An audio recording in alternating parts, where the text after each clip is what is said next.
Hello and welcome to another episode of TWiML Talk, the podcast where I interview interesting people doing interesting things in machine learning and artificial intelligence. I'm your host, Sam Charrington.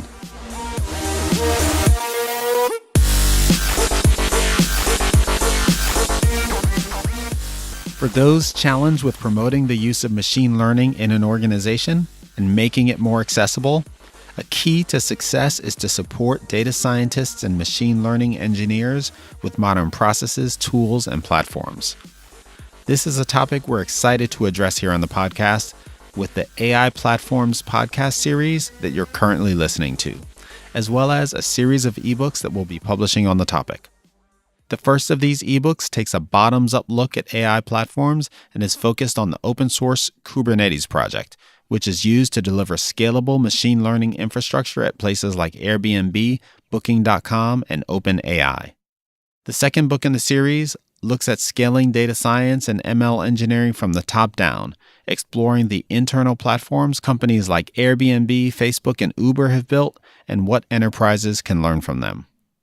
If these are topics that you're interested in, and especially if part of your job involves making machine learning more accessible, I'd encourage you to visit twimlai.com/AI platforms and sign up to be notified as soon as these books are published. In this episode of our AI Platforms series, we're joined by Leemay Nassery, Senior Engineering Manager and Head of the Recommendations Team at Comcast. Leemay spoke at the Strange Loop conference a few months ago on Resurrecting, a recommendations platform. In our conversation, Leemay and I discuss how she and her team resurrected Comcast's Xfinity X1 recommendations platform, including rebuilding the data pipeline, the machine learning process, and the deployment and training of their updated models. We also touch on the importance of A/B testing and maintaining their rebuilt infrastructure. This is a very fun interview, which I know you'll enjoy. And now, on to the show. All right, everyone. I am on the line with Leemay Nassery. Leemay is a Senior Engineering Manager at Comcast. Leemay, welcome to This Week in Machine Learning and AI. Hi, Sam. Thanks for having me. Awesome. Why don't we get started by talking a little bit about your background? You've been at Comcast for 9 years, and as of about 14 months ago, you have been leading the recommendations group there. What are you doing in and around recommendations at Comcast? Yeah, sure, definitely. So I've been here for a while. Most recently, so the past 14 months, like you've said, I switched over to leading the recommendations team. So when I did that switch, it was a really small team. Other companies, their recommendations team, or really their personalization team, is one of the most important and biggest part of their content discovery platforms or content discovery teams. At Comcast, that wasn't quite the case. About 14 months ago, it was about 3 people. The main focus, unfortunately, at the time was just training a model and then deploying that model in production to surface predictions or to surface what people should watch on cable in one way or another. And it was a one-size-fits-all model. So essentially, we had one model that did everything. So regardless of the context in which the, quote-unquote predictions were being served, we still used the same model. And we didn't tweak it as much as we should based on, where it was being surfaced on X1. X1 being our content discovery platform for cable. So anyhow, so it was a small team. So it was pretty much like an engineer on the team, less management, more engineering, which was fun for me. And it's tripled in size since then, which is great. But the goal of when I switched over to that team was to essentially resurrect the recommendations platform, which sounds kind of morbid, but I like the alliteration. So that's the name of my talk at Strange Loop, Resurrecting a Recommendations Platform. Nice. And so the focus of your talk is what? How you kind of went in commando style and to continue that. Essentially. So the focus of the talk is really building a end-to-end machine learning platform. And coming from my background, I majored in computer science, and then I didn't obviously start in AI and machine learning. I instead started in the web service tier. So I built web services that got millions of requests per day. As you can imagine, we get the scale at Comcast is pretty high. So having that background of building web services and platforms that scale really helped this team to go from simply having this really old school platform where it was a bunch of machine learning jobs that ran on physical infrastructure that took hours and hours to complete, to building that to be more event driven and real-time updates, and also like owning the end-to-end data collection, requests from the client, everything. That's essentially what we did. We went from owning just the model to owning surfacing the recommendations, training the model, evaluating the model, and then having multiple models in production. I thought it was interesting when you described the world that you walked into when you transitioned into this role as, unfortunately, we just had a model and we're making some recommendations with Yeah, machine learning. Like a lot of companies are, trying to get to that. right. That's a really good point. I think the unfortunate aspect of that was, as an engineer, the code and the infrastructure was not where I like wanted it to be. For example, and you'll hear this in so many machine learning talks where they talk about the end to end. The infrastructure is probably the most important part. And at the time, we had like like a 13 node cluster running community edition of our Hadoop distribution. So if there were any problems, we couldn't call anyone.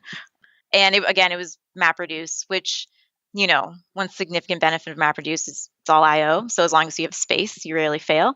But again, that meant that the jobs ran forever. I mean, we had a job that we recently deprecated, which was exciting, that literally took 18 hours. And it was what its sole responsibility was to sessionize data so that it could feed our model. Wow.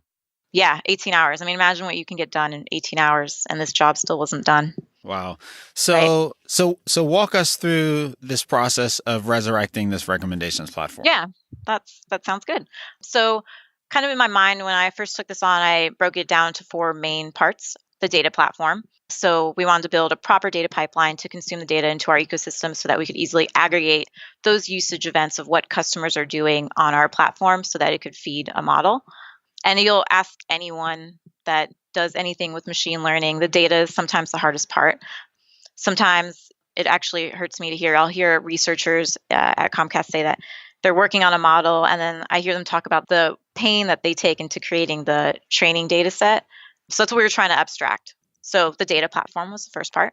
And this is, without going into too deeply into this part before you walk through them, I'm imagining that much of what you're dealing with is kind of the traditional telco, cable service provider type of data sources, provisioning systems, and that kind of thing? Or are you dealing with any of that stuff? Or is this? Thankfully not. No, it's actually, think it was it's what people are doing on the platform. So it's like just the interactive side. You don't have to worry about the usage, like what they're clicking on, what they're watching, what they're not watching, like what they get surfaced but then are ignoring.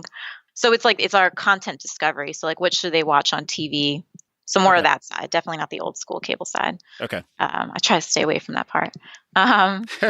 So there was so breaking it up into 4 pieces. There's the data tier, and then there's just orchestrating the machine learning aspects. So easily orchestrating the key steps that are obviously required to build a model, and then foresee that model into production. That was actually one of my goals, which we achieved, was to have more than one model, and that's not for a big company like this. That's not a crazy thing to have. To have a model that's fine-tuned to, suggest content that is available for rent versus having a model that's, fine-tuned for suggesting music recommendations for customers that have a higher propensity to watch music videos on Comcast. So orchestrating the process and training, evaluating, and then, of course, deploying the model was the second part that we had to do, because previously we lived in a world where we just had one, and we just had to make sure we had to keep the lights on that one machine learning, quote unquote, platform. Right. So the ability to experiment and deploy was the second thing that we wanted to tackle. And the third part was A/B testing. So before I switched to the recommendations team, I actually worked on a big data platform, which I could use that experience for this team. So it worked out fairly well. But while also on that team, we built an A/B testing platform, which meant we essentially created a system that tagged accounts. And then if you tag users, then you should be able to give them different types of experiences based on that tag, super high level A/B testing logic. But what was ironic is we built that and then we had nothing to A/B test.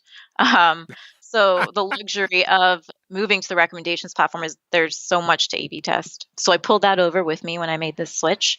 And then last but not least was the infrastructure problem that I mentioned earlier. As we grew as a company, the infrastructure did not grow. So the more customers that we were getting onto the X1 platform, our infrastructure stayed the same. So that's somewhat mind-boggling if you think about that. Like the more data you get, the more you need to, scale out your platform. And one of the changes we made to support that was, of course, moving to the cloud. Mm-hmm. So yeah, at high levels, I think those were the 4 key pieces needed to resurrect a recommendations platform. Okay, nice. Well, let's dig in. Yeah, We can sounds start good. at the beginning, the data platform, building out this data pipeline.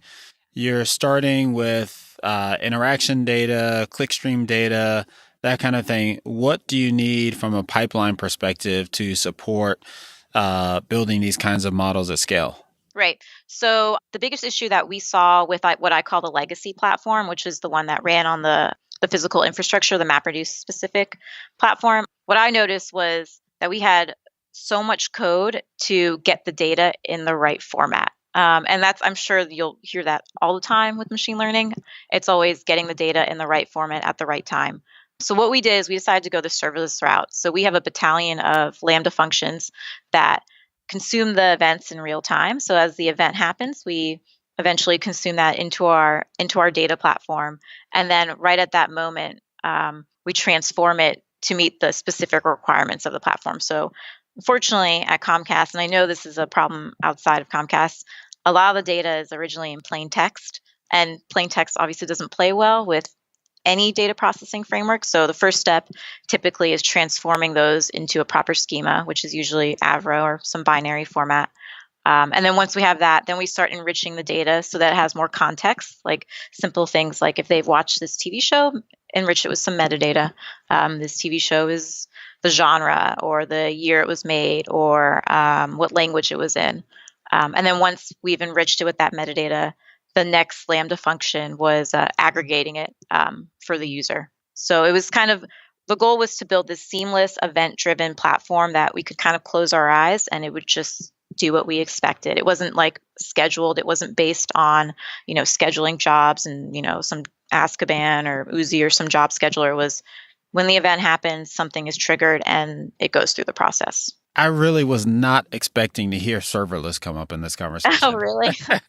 Sorry about I mean, that. typically pipeline, we're talking about like ETL or workflow Yeah, engines like Airflow or something like totally. that. This is super interesting that you went the serverless route. Were Right. you already in AWS for this application? No, we weren't at all, it took far longer than I thought. Because again, it wasn't like a lift and shift to AWS. This was our first introduction, specifically at least my first introduction to AWS. So the learning curve was somewhat steep, but it really paid off. And I mean, you mentioned Airflow. So we do utilize Airflow for the second part of the 4 key parts to building a machine learning platform. And that was for the orchestration of when we do what. But yeah, so when I hear the word ETL, it kind of irks me because it's so much more than ETL. If you build a data platform that, is avoiding the construct of a pipeline jungle, it could be like somewhat kind of beautiful. How specifically does serverless help you avoid the pipeline jungle? Oh, yeah, it's a good question. Well, specifically in the Lambda route, what was nice about Lambdas is that they're very, very well managed in AWS. Meaning, so obviously data fluctuates depending on the day of the week when it comes to content consumption on TV. You'll see Sundays and Thursdays, the usage is far higher. So Lambda's scaled in and out for us, which was awesome. Mm-hmm. And just the ability to have them be triggered based on some other action was also critical. So that's the route. That's the reason why I think serverless in the Lambda context worked for this data pipeline. Now, I haven't done a ton with serverless hands-on, Mm-hmm. but the Yeah.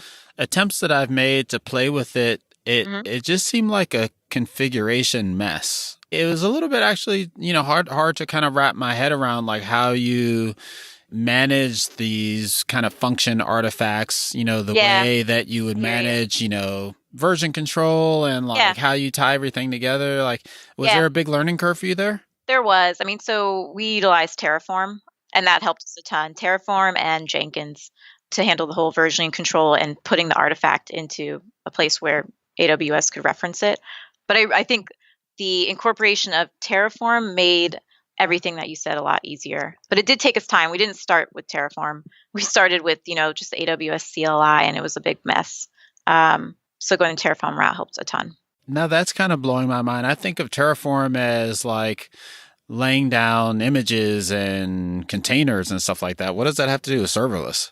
I mean, so you could deploy your Lambda functions using Terraform, right? Or you could Oh, configure them using Terraform. okay. So I mean, a lot of what we do, it utilizes, like, the goal is never to put anything in AWS without using Terraform in one way or another. Got it. So your functions are essentially configuration. That's the point. And you're using Terraform as configuration management, and it's managing The like battalion of functions that need to be triggered. Yeah. right. I'm kind of trying to figure out how far to geek out on serverless here. Like, No worries. how did you get your developers comfortable from a tooling perspective with Lambda functions? Like, is it to the point now where there's kind of IDE support, or it's So I think the biggest struggle we've had is testing changes locally. mm-hmm. That's essential. I think that, and we're still struggling with that. I know there are frameworks out there that we could use. We just haven't had the time or the resources to experiment with them. But at some point, we were essentially deploying and making changes in production in our quote unquote production platform. We did live in a space where we had both the legacy and the production at the same time. So that was a kind of a luxury in that we could make changes to our data pipeline, all these Lambda functions in our AWS production platform. And then if we messed anything up, we could always rely on our physical infrastructure to copy the data that we may have, dropped because we made a mistake. But yeah, I think the biggest struggle was being careful for what we did. And also the other biggest struggle was the cost. There was this one time where we enabled CloudWatch to test one of our Lambda functions, and we had it on debug mode. And unfortunately, like after just like 3 or so hours, it resulted in $20K. Wow. Of expenses. Yeah, it's just a lot. It's a ton. And it was just 4 hours. I remember frantically figuring out, like, how do we turn this off? Because it wasn't one of my Lambda functions. What caused that? You shifted over too much traffic to it or something like that? No, we just turned on debug logging. Okay. And so yeah, you're sending a ton of logs to invoke this, we're invoking exactly. these Lambda functions. And Got it wasn't just the logs that we specifically wrote. It was all the logs that were created by all the dependencies that are pulled in. So we were seeing, logs from Apache, logs, everything in its mother was being logged. So $20K. Wow. Yeah, it's a good story. Wow. Yeah. Now we're really careful, but it could have been way worse. I made a joke with the team that if that were me, it probably would have been like $60K because I lost a ton. And so how about the stringing together of the Lambda functions? It sounds like you're essentially creating these pipelines in Lambda functions. Presumably AWS makes that pretty easy if you stay within the Lambda environment. Is that right? Yeah, definitely. So it's very like action oriented. So these Lambda functions are triggered based on these defined actions that we specify. So for example, it all starts with consuming data from Kinesis or Kafka or some event stream. A Lambda function gets triggered to, pull, or automatically Kinesis triggers itself and it reads data from the event stream. And then we say, okay, this is the raw, because, data 101, never get rid of the raw data because you may, mess up how you transform it. So we stick the raw data into our bucket, our S3 bucket. And then there's another Lambda function that's, waiting for these events to be written to that path. So it gets triggered on that. So every time there's like a new file that's created, another subsequent Lambda function gets triggered, and it does the enrichment aspect. And then once we've enriched that file, the usage events in that file, we write that back out to a different part of that S3 bucket. And then there's a subsequent different Lambda function that, starts aggregating the data to start building the feature data set that the models eventually consume, if that makes sense. It's very like event streaming. It does make sense. So I'm going to ask again a question that I asked earlier. You referred to, I forget the specific wording, but like avoiding a pipeline hell or pipeline spaghetti or something like that. Yeah. You've essentially created some number of pipelines here. Yeah. What specifically do you avoid, that you had to deal with before? Before, the data was discopied from one cluster to another cluster. And often that discopy would fail, or there would be, the data would lack in its full sense. Like they had dropped events, and we wouldn't know until we realized, like, until our QA team was like, well, this box clearly watched The Sopranos, but we're not seeing that in the usage data that's being fed into the training model. So it was just a lack of visibility is what we gained visibility of the most important part of a machine learning platform, our data pipeline. And just being able to, have alerts when we see like all of a sudden a drop in events. Is it because of our infrastructure, or is it because of upstream clients? We never had that before because, again, we relied on another quote unquote data lake to provide us that data. So the kind of the atomicity, for lack of a better term, of the like ownership, the functional environment gave you a lot more transparency and ownership of the different pieces, right, and kind of forced you to think about transforming an individual piece of data at a time, like a log entry, as opposed to doing big batch runs of transformations or something. Right. Yeah. So avoiding the 18-hour MapReduce job for just doing it in somewhat real time. And so that's the data platform side. Yeah. So then there's the second part, the like orchestrating of the machine learning side. And that's where we have started to use Airflow, which is great that you mentioned that. But yeah, so the key part to that was before there was no way for us to introduce a new model into our platform. There was just the one machine learning model, and that's it. And it did everything for us. It was a super high level. It was ALS matrix factorization, and we refined it in different ways. And we somewhat tested those changes, but once we made a change to like our similarity matrix or anything specific to the model itself, there was no way of partitioning subscribers to only get this new algorithm. Everyone gets it. So just being able to train a new model or a change and then evaluate that in an offline fashion and then push that into production, but only for like a subset of subscribers, was the next big effort that we focused on. And how did you get there? Yeah, definitely. So one part, we started utilizing the A/B testing platform that I brought from my other team.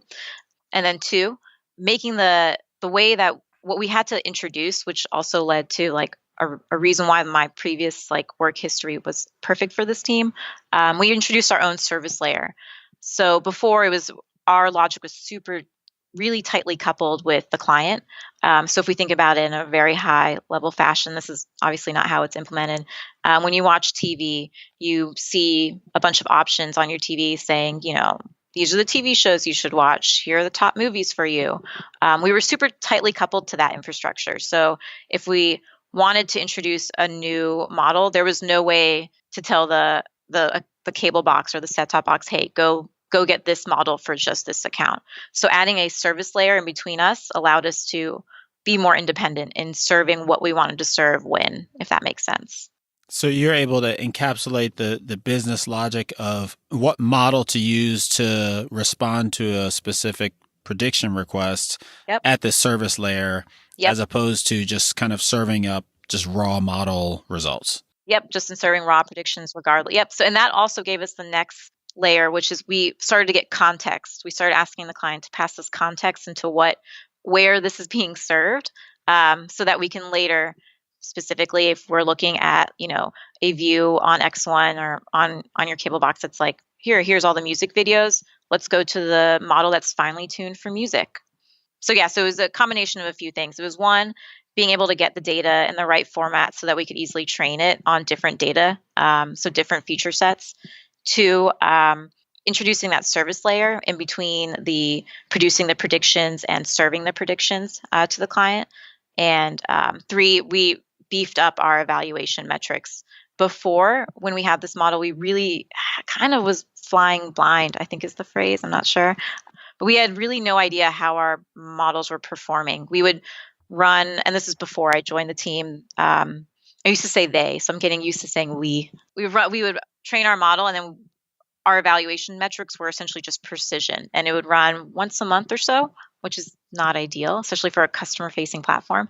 So we did spend a lot of time. This is kind of like a weekend project for me. I spent a lot of time on building apps that surface what are like our recall, our precision, what that was at an hourly basis. So we could see this historical view of how our predictions are performing. And then we could use that as a baseline to make changes.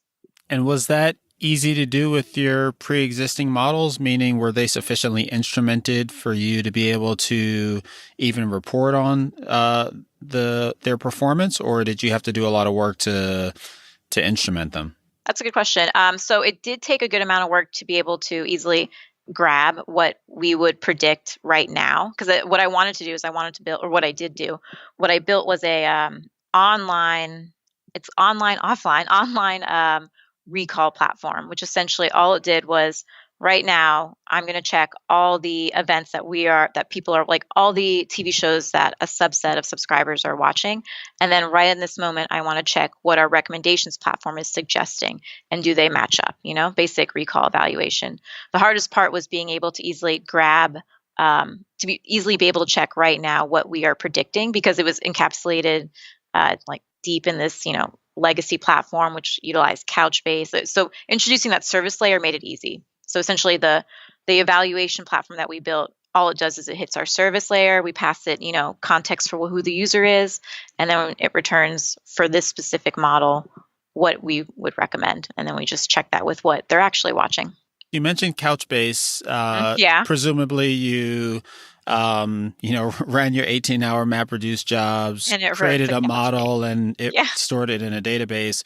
Are you hitting a model based in code now, or are you also kind of caching it in some database data structure Yeah. thing? So right now we're going two routes. We're going one route where there's a model that's based in a recommender backend that we incorporate into our web service. That's work in progress. All the work that we've done since moving from our legacy platform has been pre-computing recommendations and writing it into Redis.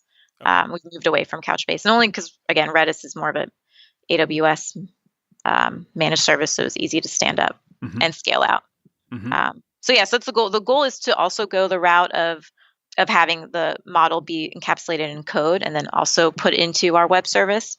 But yeah, we'll see how that goes. And would you envision in doing that, putting the actual predictions behind a Lambda function, or does inference take too long for? Yeah, I think I would probably keep our serverless side or our Lambda route in the back. I think for now, I'm a bit nervous on the performance of Lambda functions with anything that's like customer impacting. So you built out the capability to use multiple models and Yep. to benchmark those Yep. the models relative to the previous system. You mentioned earlier that part of what you wanted to do on the machine learning side is just make it easier to experiment with models and with the data and to deploy. What have you done in that regard? Yeah, definitely. So in that regard, to be able to easily experiment and deploy, we started to utilize Redshift. So one of the big parts of machine learning and any model is your model is as good as the data that you train it on. So we started to experiment with what if we, and this is basic constructs that I'm sure other content discovery platforms already went down. What if we started to train our model based on different criteria? So, and this is before we went down the deep learning route where we're playing with hyperparameters. This is just the basic, our similarity matrix, and everything that's like just super simple machine learning. Let's start playing with that. So what we started to do is first, let's put our data in a place that we can easily access so that we could train models quickly and not have to, spend days babysitting them. So we put all our training data in Redshift, which is, it's just like a big data database. I think Oracle, but for big data. And then what that allowed us to do was start segmenting subscribers based on attributes. So I could explain one of the models that we recently deployed to production. At a high level, what we first did is we grouped subscribers based on their location. So people in Philly versus people in DC versus people in New York. And then just on those small clusters, we started grouping them based on what they're similar to watch to each other. First, we started segmenting based on locality. Then we started clustering within that based on what they watched. And then we fed those accounts into our training our models to produce recommendations. And we found what that was. The models trained a lot quicker. We could do them in parallel. So instead of waiting hours and hours for one model to train based on all of our subscriber base, we had multiple models training at the same time.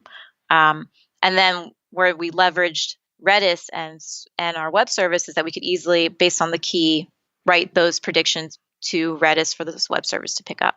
I'm hearing the folks talking about doing training directly against the data warehouse, whether it's, Redshift or BigQuery or something else, a lot more than I used to. And I don't know if that's because, it's just kind of more business as opposed to academic, or more, production as opposed to kind of toy problems, or what. I think it's this evolution of engineers, because at least what I've observed is before there was, traditional researchers, and then there were engineers who kind of played a blind eye to everything that went on with machine learning. But I think we're starting to build machine learning engineers, and that's the sweet spot where they can understand the intricacies and the detail oriented that's required for training models and evaluating them. But then they also know how to build platforms that can, manage terabytes and petabytes worth of data to be able to access, if that makes sense. And so the data warehouse enabled you to kind of slice easily and dice, easily access this data. So query language. Yep. Mm-hmm. Create kind of new features on the fly, presumably. Yep. Did you do anything in terms of creating a feature store or trying to achieve feature reusability across models? Yep. So we did a few things. One, we tried to go down the route of when we created a feature store, we would create a view. For some reason, we found difficulty creating a view in Redshift at the time. So what we ended up doing was we would output that data to a different part of S3. So we have our partition, our path in S3 where our bigger training data set exists, and that data is offloaded or unloaded into Redshift. Once we came to a point where we've evaluated a model, and then we were like, okay, we want to deploy that production, but we want to save the feature set, we would output that into a specific, training data set part of our S3 bucket. And if you're developing new features for a model and you need to backfill, is that something you do manually, or do you have some kind of automation in there? So the only automation that we've gotten to at this point is utilizing Airflow to continuously update the tables to the tables in our, what we call our training tables in Redshift. We haven't gotten to the point where we are automated to offloading the feature data set, but that's definitely something we'd like to look into. And then kind of back to this idea of experimentation, how are you managing experiments in terms of, recording that iterative process? Right. So there's a lot of metadata that goes along with experimenting, right? It's the version of the model, the time frame in which you extracted the training data set. Was it the last 3 months or the last 9 months or the last 13 months, the instance type that you use, the GPUs. So we offload that metadata into DynamoDB at the time, or currently.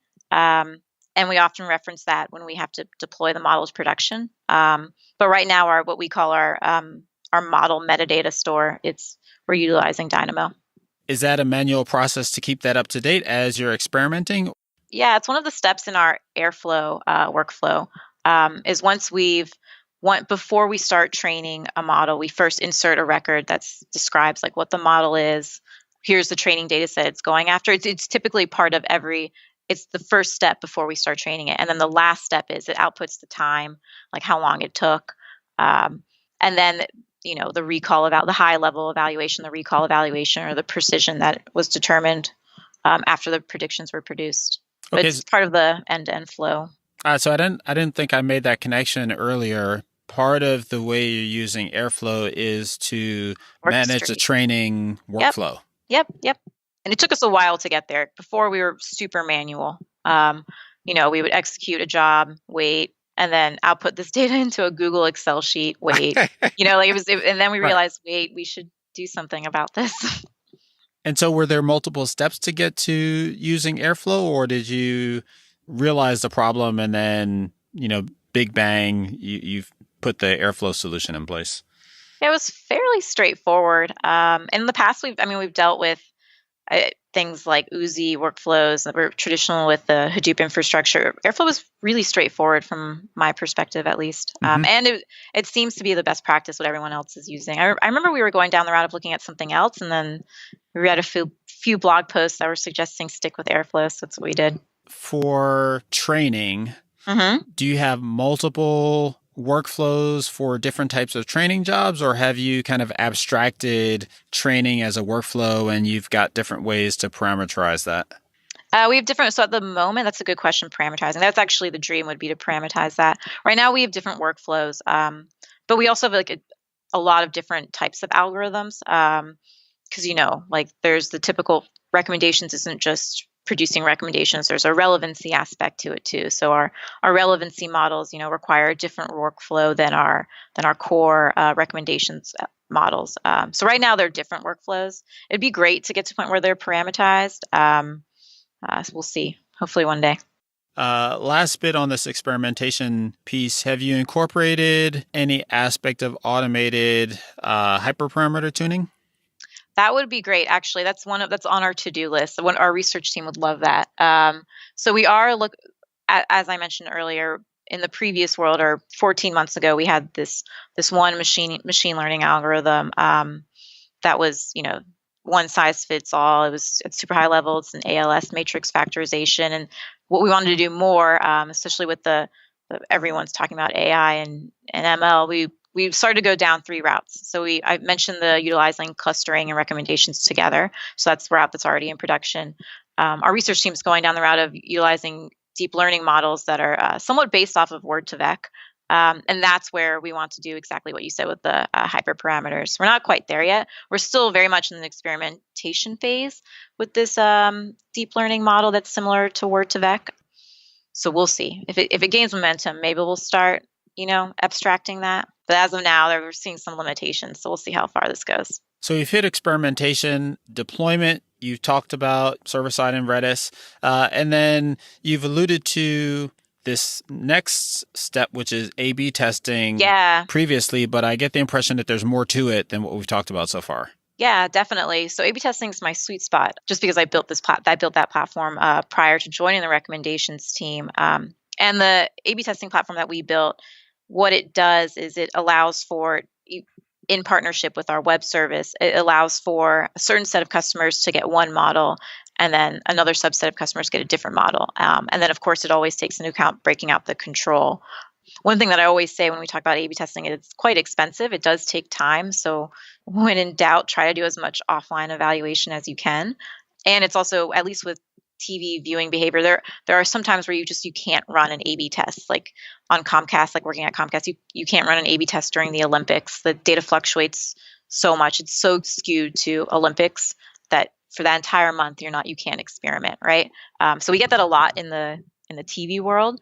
So when I mean A/B testing is expensive, is when we find a good time where data isn't fluctuating, the usage patterns are you can predict, then we should execute an A/B test. And what that platform entails is a few parts. It's the tagging of putting essentially traits onto accounts and then associating those similar traits or tags that are on accounts to the models so that the models are only surfaced for those accounts or those customers. Sorry, I'm talking such cable lingo.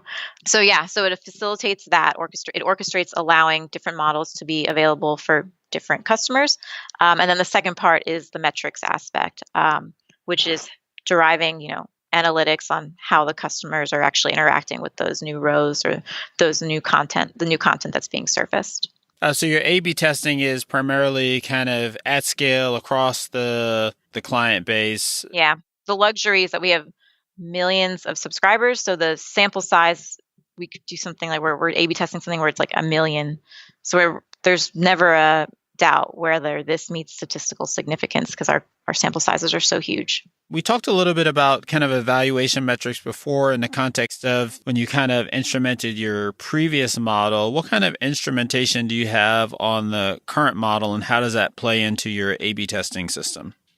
Right. So they're actually they're very tangential to each other. The A/B testing framework is more so on the the front office side of our platform, whereas the orchestration of our models is more of our back office side.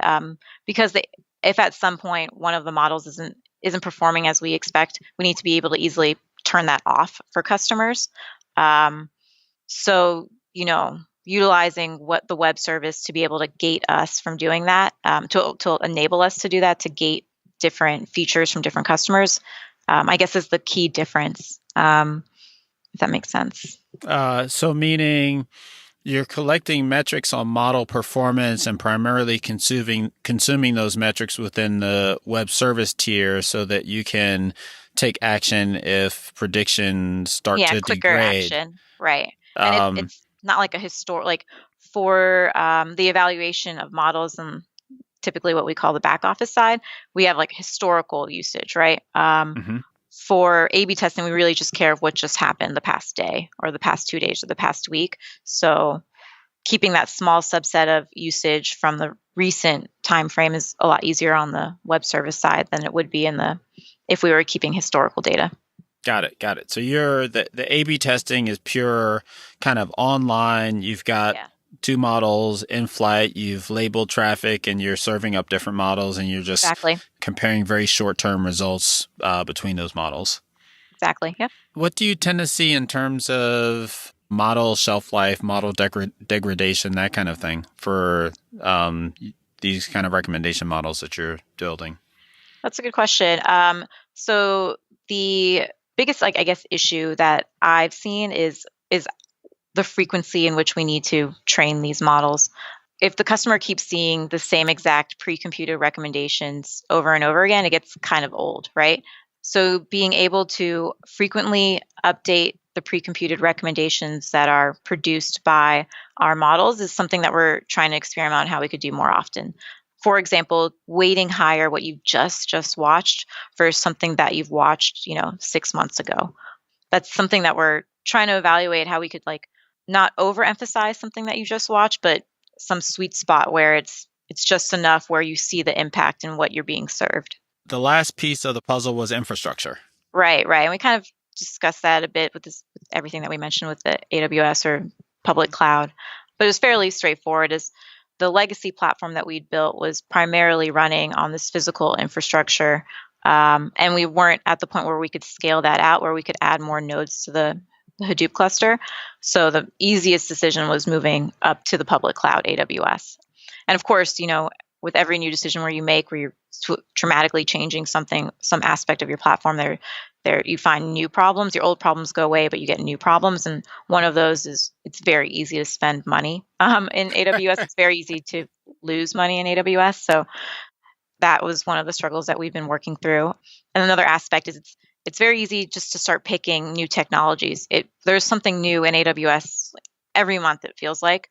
Maintaining at least maintaining the key tech stack, and then not trying to move too far from it. Otherwise, you're just going to build this ginormous technical debt where you're continuously to learn and then update, and then you just realize, there's this example. We went down the path of utilizing, before we went down Lambdas, we decided to use Kafka Connect for consuming data from Kafka. And because that wasn't specifically managed by AWS, there was a lot of inherent difficulties with monitoring and getting the logs and just seeing how it's performing, that we realized we can't just pick any technology. We have to really think of the technology that we pick since we're in this public cloud space.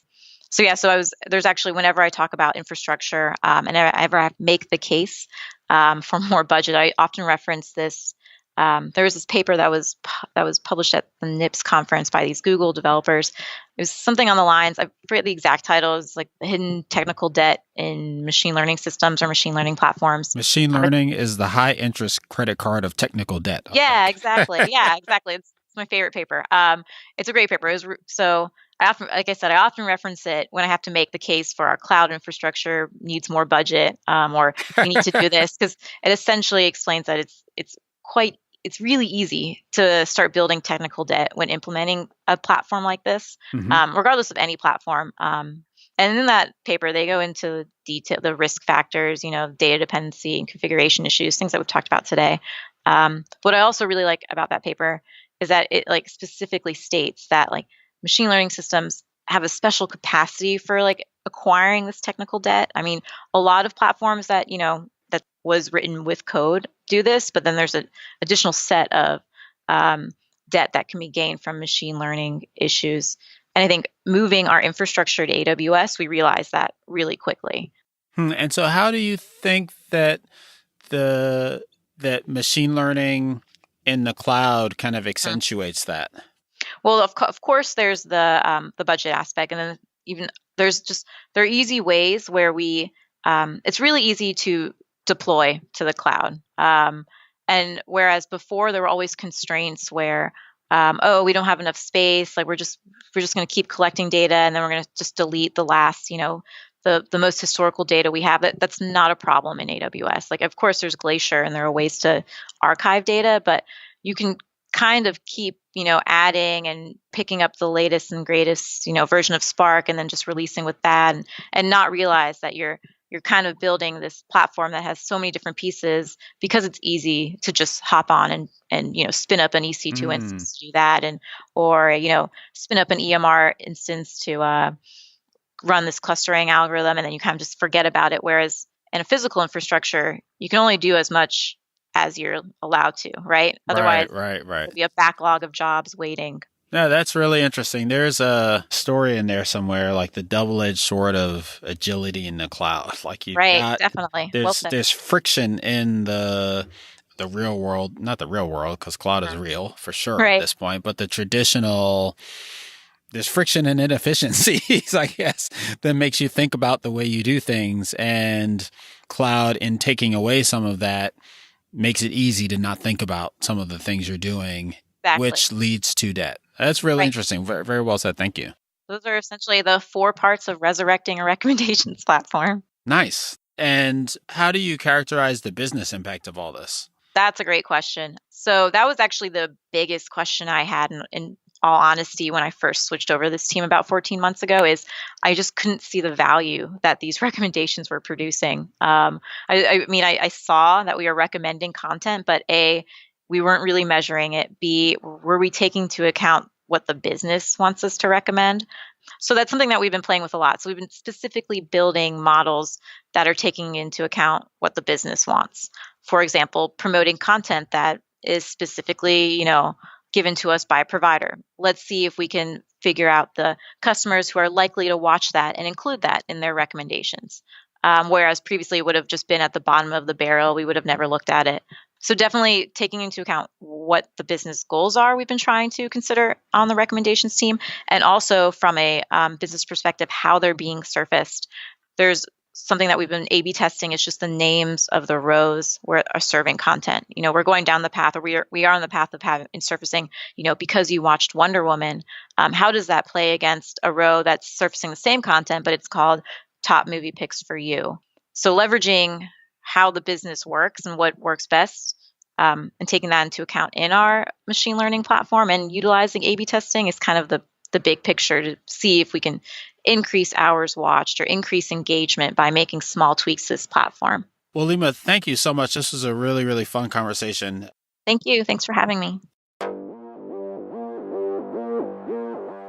All right, everyone, that's our show for today. For more information on Leemay or any of the topics covered in this episode, head over to twimlai.com/talk/201. To learn more about our AI platform series or to download our ebooks, visit twimlai.com/AI platforms. As always, thanks so much for listening, and catch you next time.